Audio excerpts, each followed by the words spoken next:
What if I told you the moment she walked out wasn't the moment you lost? It was the moment you were handed the blueprint to rebuild yourself into something she'll never understand, never reach, and never deserve again. Right now, you're probably staring at the ceiling at 3 a.m., eyes wide open, no messages, no calls, just silence, the kind that eats you alive. You're trying to figure out where it went wrong, replaying the last conversation, the coldness in her voice, the way she said she needs time or found herself, or worse, someone else. And it hurts. Of course it does. You gave her access to your soul. She walked in, touched everything, and left the room in ruins. That kind of betrayal carves itself into your bones. But this right here, is the moment that separates men who collapse from men who conquer. She thinks you'll spiral, that you'll blow up her phone, that you'll beg, apologize for things you didn't even do, that you'll start posting for attention, talking to mutual friends, trying to prove something.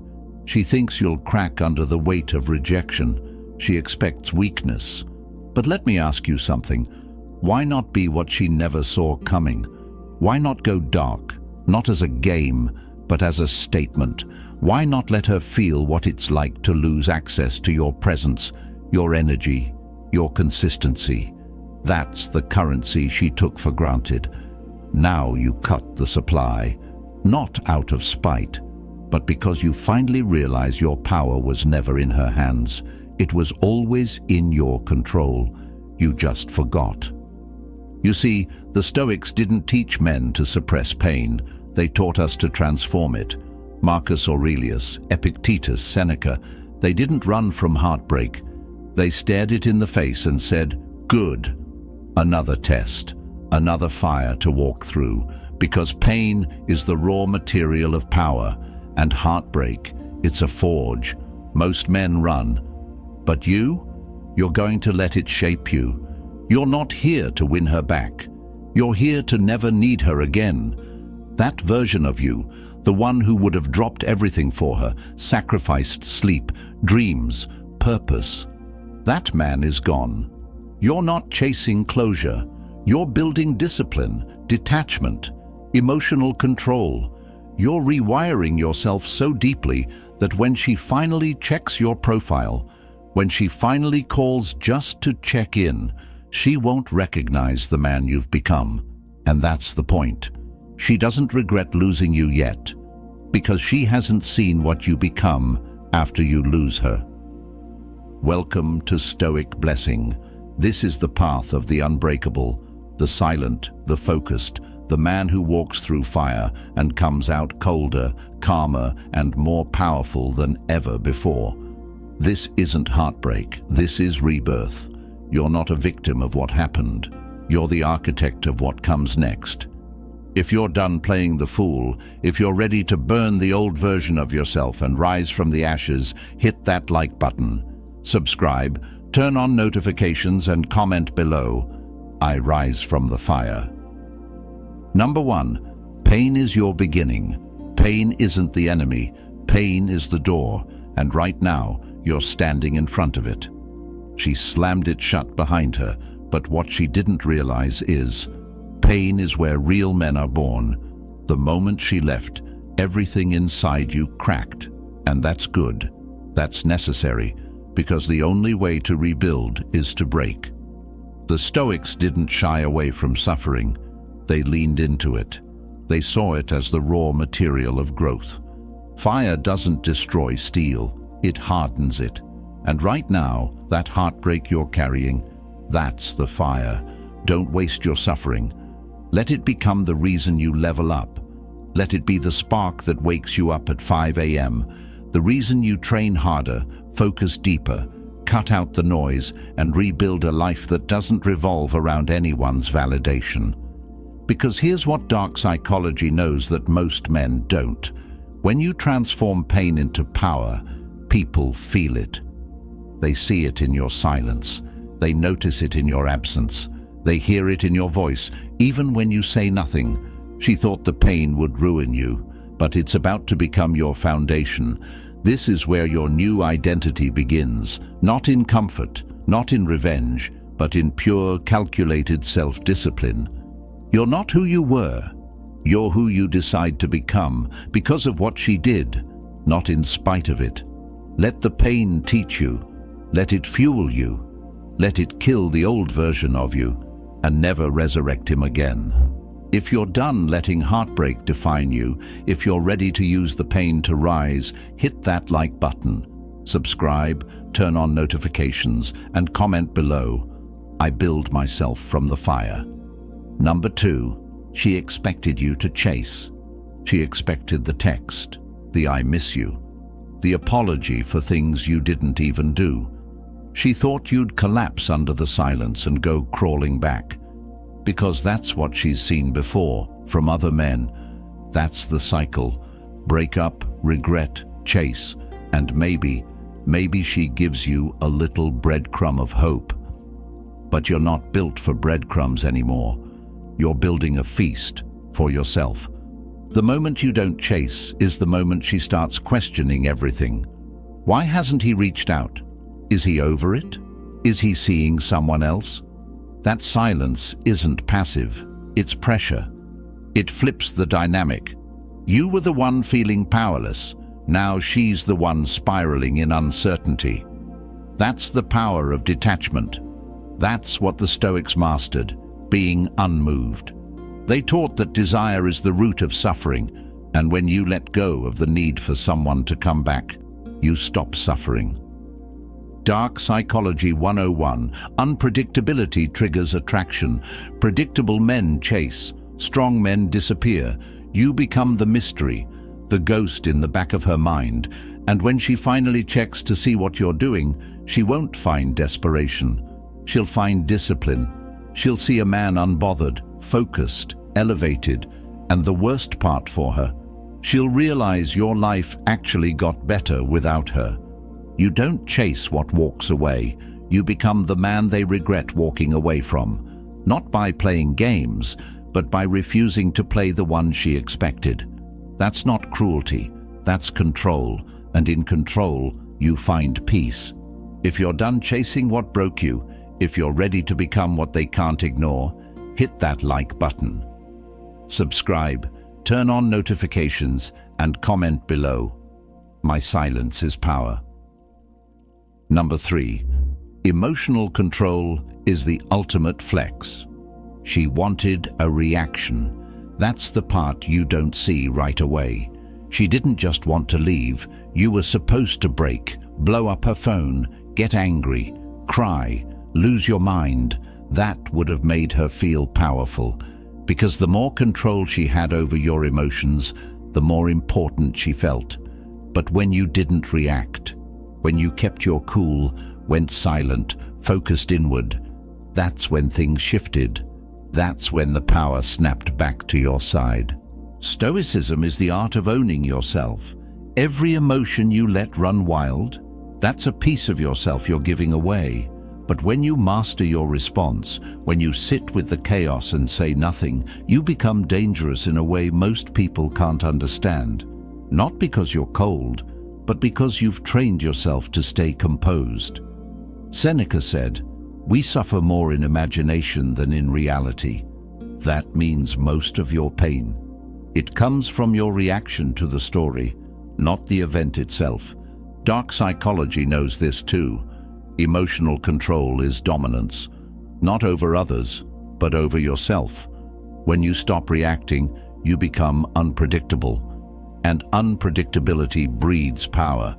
She can't read you anymore. She doesn't know if you're hurting or if you're over it. That uncertainty, that's the grip tightening around her mind. That's when regret creeps in. You're not out here trying to show her how you feel. You're showing her she no longer gets access to how you feel. That's the flex. That's the new standard. Emotional control isn't weakness. It's the highest form of strength.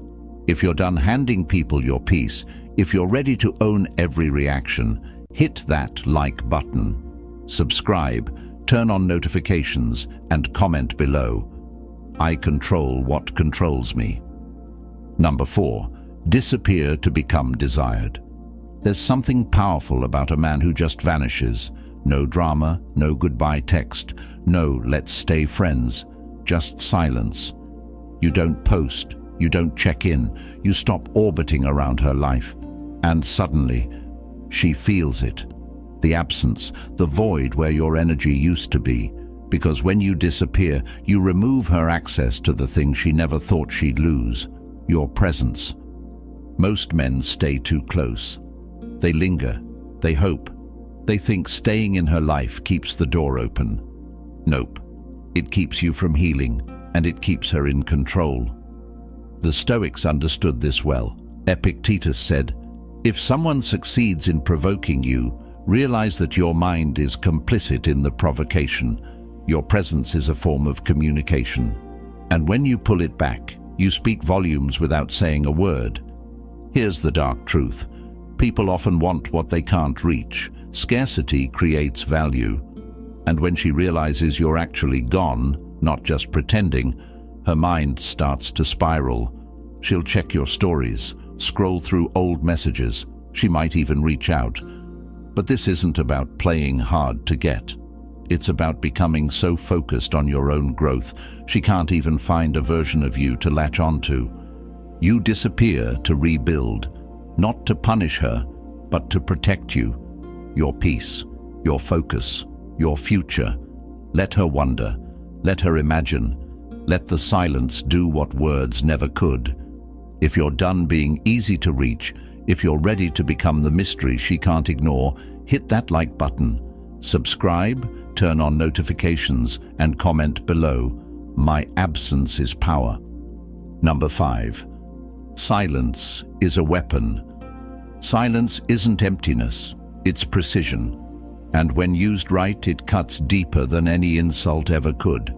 Most people can't handle silence. They fill it with noise, with drama, with begging for attention. But not you.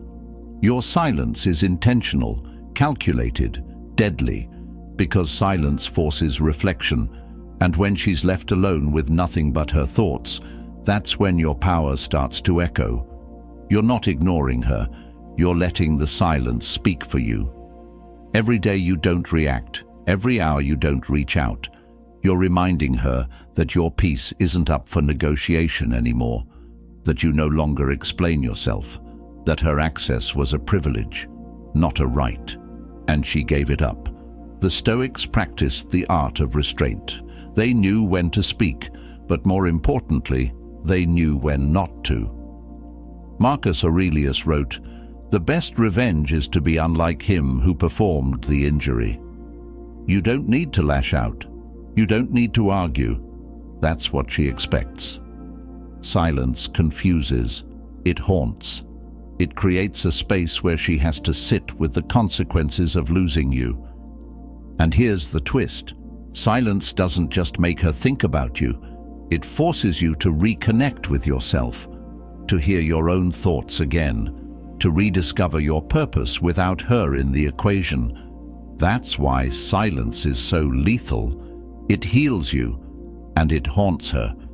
If you're done talking to people who stopped listening, if you're ready to let silence speak your truth, hit that like button, subscribe, turn on notifications, and comment below. My silence is sacred. Number 6. The scar becomes armor. She left a scar, no doubt about it. You feel it every time a memory hits, every time a song plays, every time your mind drifts back to what used to be. But that scar, it's not a weakness, it's not a wound anymore. It's armor. It's a reminder that you survived something meant to break you. And instead of falling apart, you adapted, you evolved, you learned. The Stoics didn't hide from pain, they embraced it. Seneca said, "Difficulties strengthen the mind, as labor does the body." That scar she gave you? It's proof that you felt deeply, lost heavily, and still stood up anyway. Most men get stuck in the pain. You're using it as fuel, that's the difference. You're not bitter, you're better, sharper, colder, clearer. Here's what most people don't get. Trauma doesn't destroy you. It reveals you. It exposes your weaknesses so you can fix them. It forces you to level up.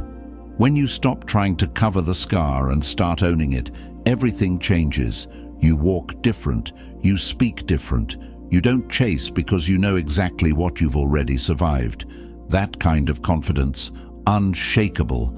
And when she sees you again, if she ever does, she won't see the man she left. She'll see a man who used the pain she caused as the reason he became untouchable. That scar won't make her feel proud. It'll make her feel stupid, forever thinking she could break you permanently.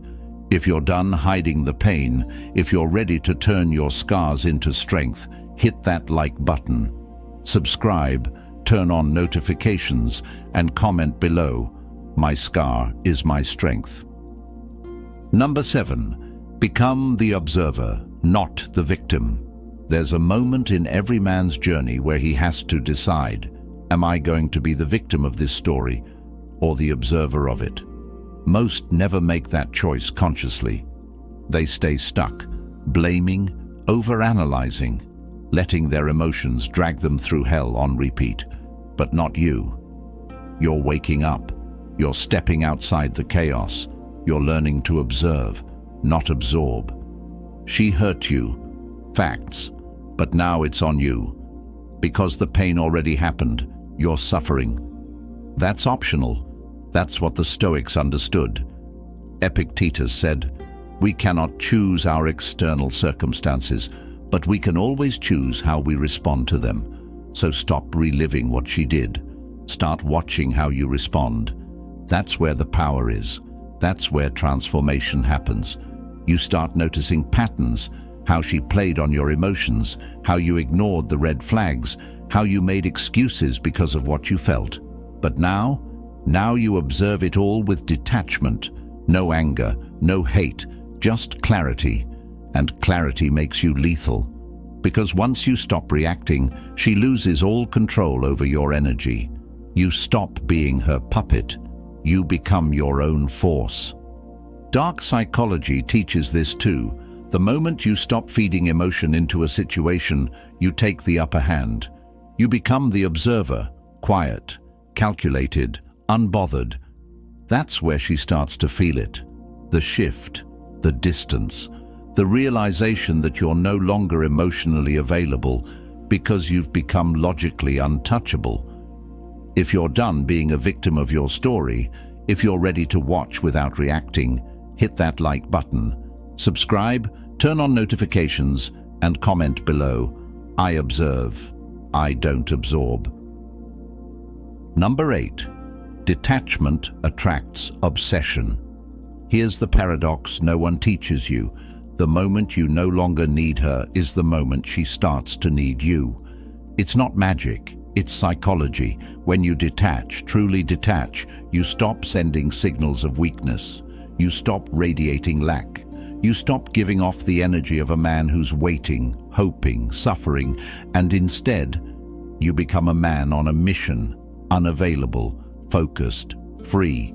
And that shift, she feels it, even if she doesn't talk to you, even if you blocked her, even if months pass, she feels it. Because women are wired to detect emotional attention, and when that signal disappears, it triggers something primal. She starts to wonder, to doubt, to question everything. Why hasn't he checked in? Has he moved on? Did he upgrade?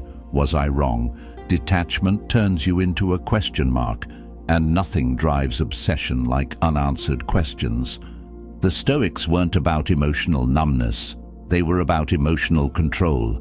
Detachment doesn't mean you don't care. It means you've separated your identity from the outcome. She can't give you worth. She can't take it either. You're centered, grounded, focused on the internal, not the external.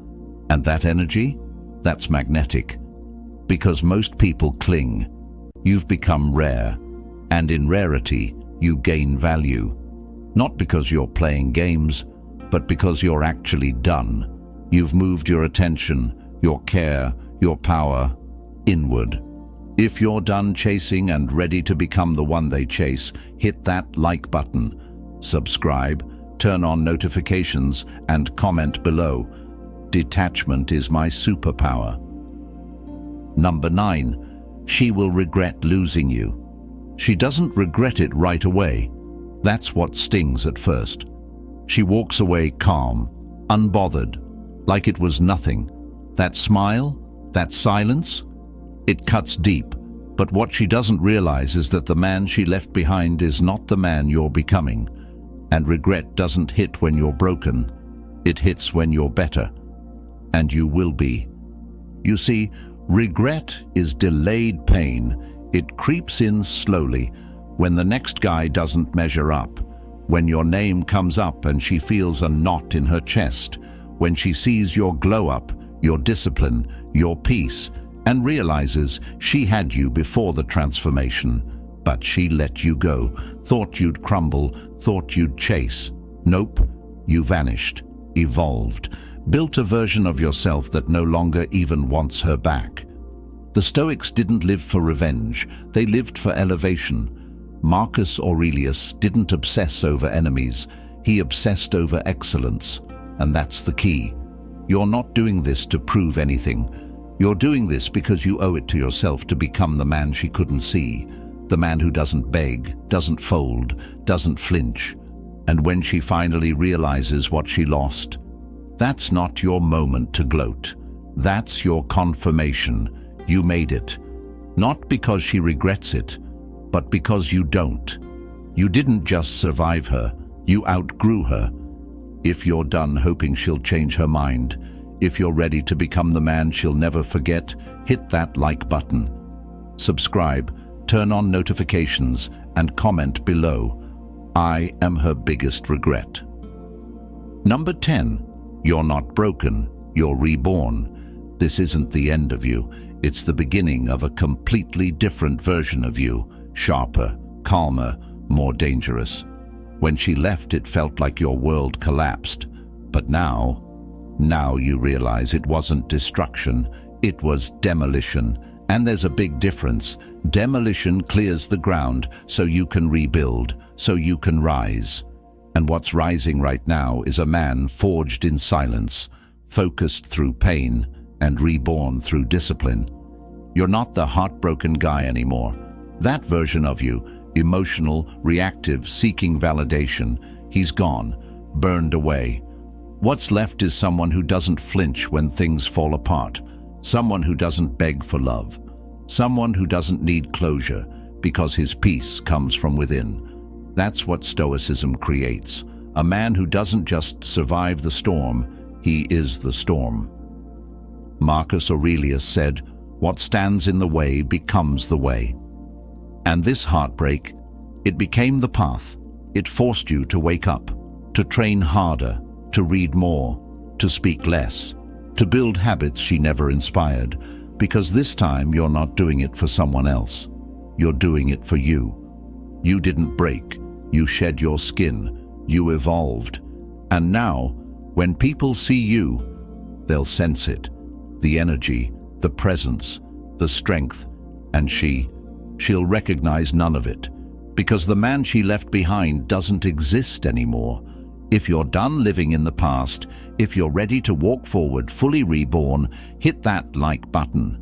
Subscribe, turn on notifications, and comment below. I am not broken. I am reborn. This is Stoic Blessing, and this is just the beginning.